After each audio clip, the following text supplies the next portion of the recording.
Hi, I'm Missy Yost with the Yost Group, and we are going to do a part 2 today of a video that we did last week, which was an interview with Phil Roscoe here at Latitude Margaritaville Hilton Head.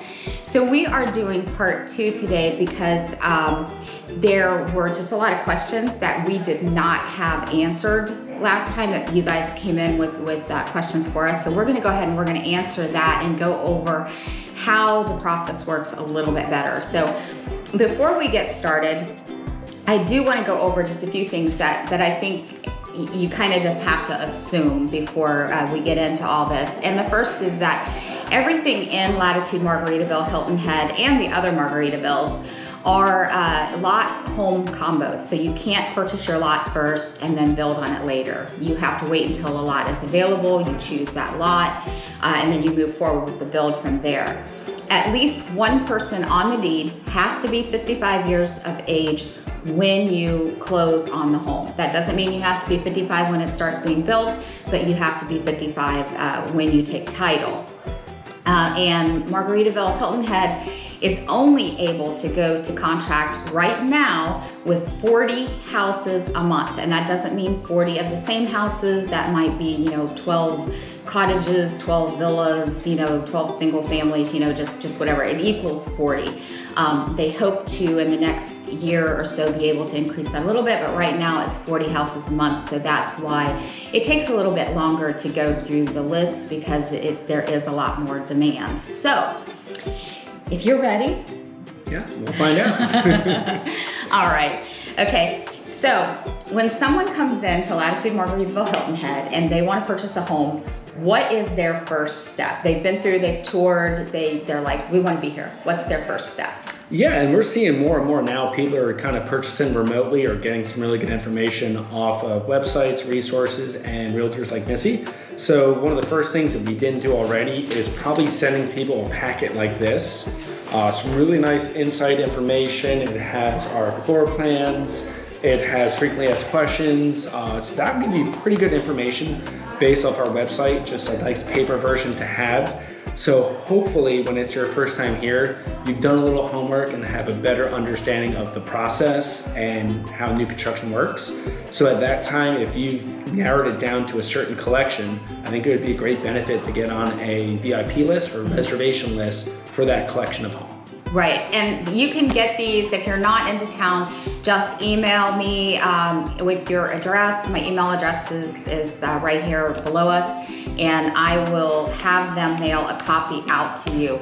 I do want to mention, if you live in certain states, we will not be able to mail them. If you are in Nevada, Oregon, West Virginia, Arizona. Yeah, there's a few states that we're not allowed to mail these to, but we can do digital packets if that's the case. So, email me your address and we'll get one of these out to you. So, it's my understanding that there is one large list, and that list is broke down into smaller lists, which would be single family homes, villas, and cottages. You cannot be on any more than one of the smaller lists at the same time. So it's important you understand what you want to build, correct? That's right. So we typically try to focus on the collection of home. So that one general list will break down to about 4.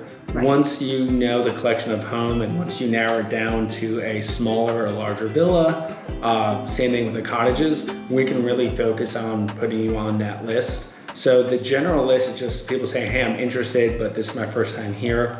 That's kind of the general list. We really want to focus on getting it specific to the collection. And then if you can, whether it's a smaller or larger village or cottage. Yeah, and keep in mind that if you haven't been in a villa, it's probably not the villas that you're used to years ago. They're soundproofing, they're very private. They feel like single family homes. You can still put pools in them. You can usually get into a villa a little bit faster than a single family home just because of the way the lists work. So if you are on the, just teetering between the two, do definitely consider the villa because the quicker you get in, the less you're gonna pay for your home. You're not locked into an actual price until you go to contract. And you can't go to contract until you have a lot. So. That's right, and our stay and play getaways are actually villas that are furnished. So that's a great way to test drive the community, and several of our ambassadors do live in cottages and villas, so you can get some really good insight when you're here on property. Right, and if you are interested in a stay and play, just send me an email, text, phone call, and I can put you in touch with the right people to get that scheduled.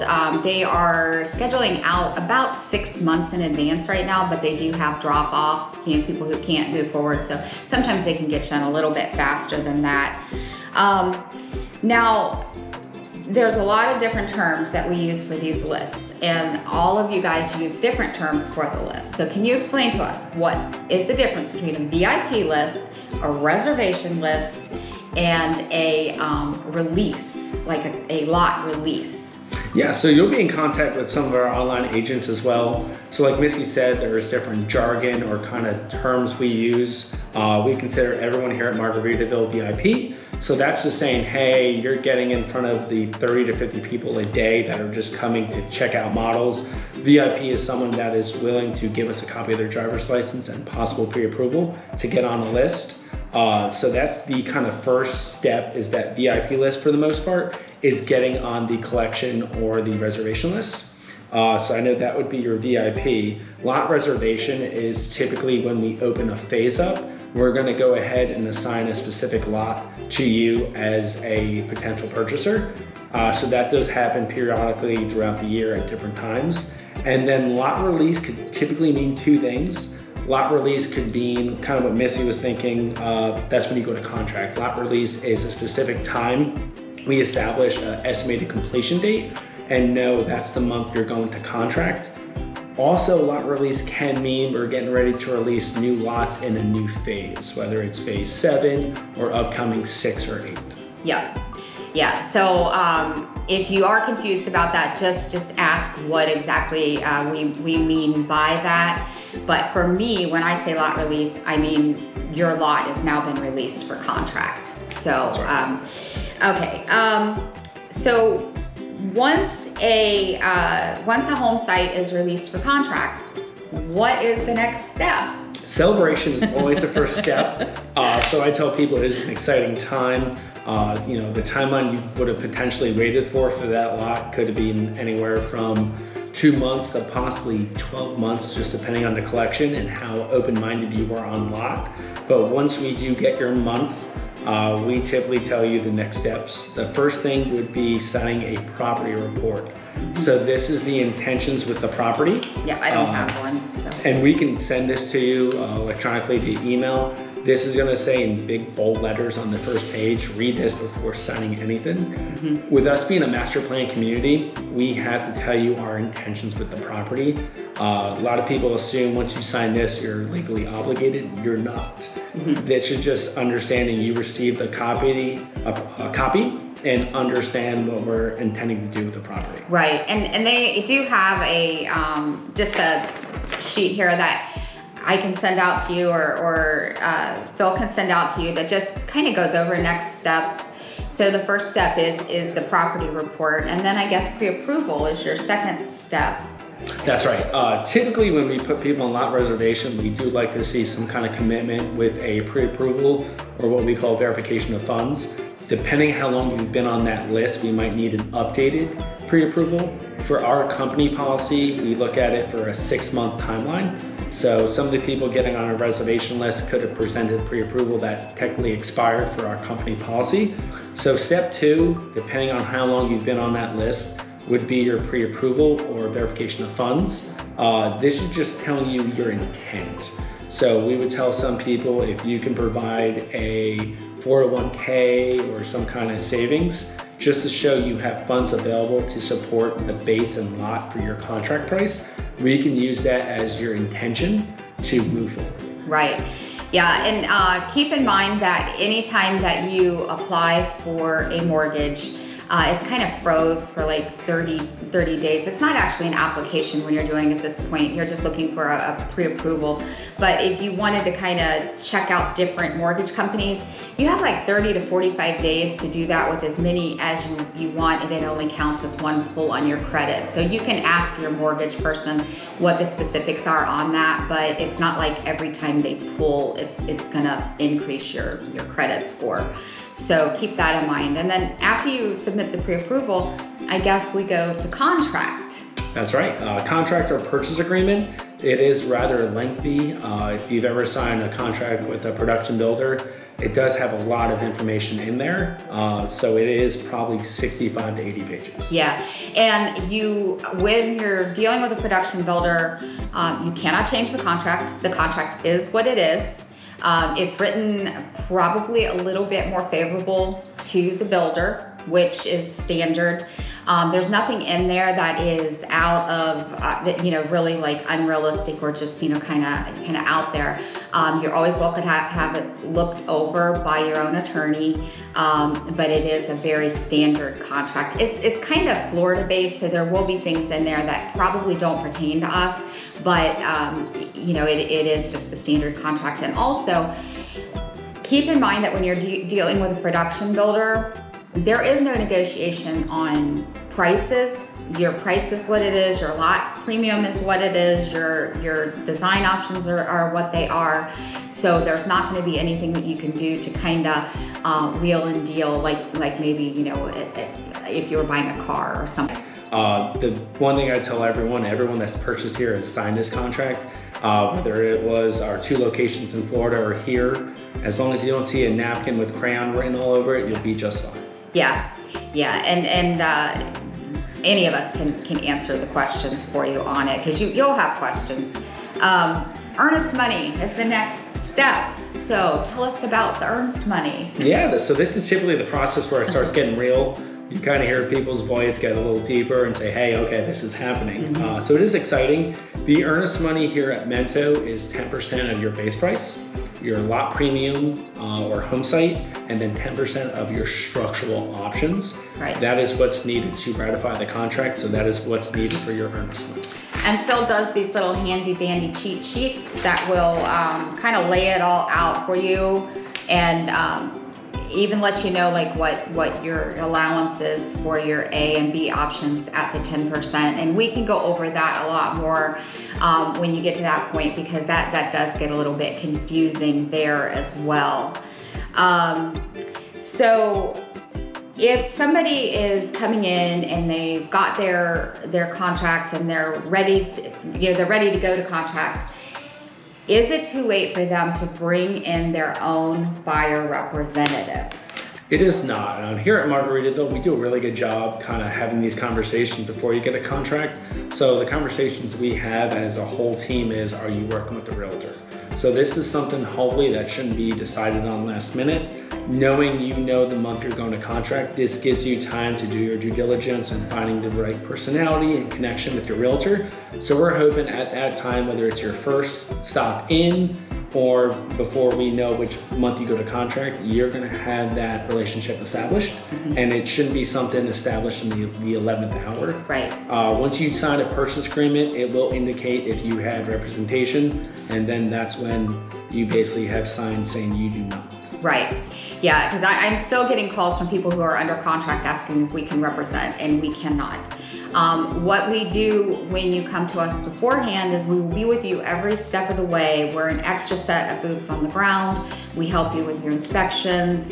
We'll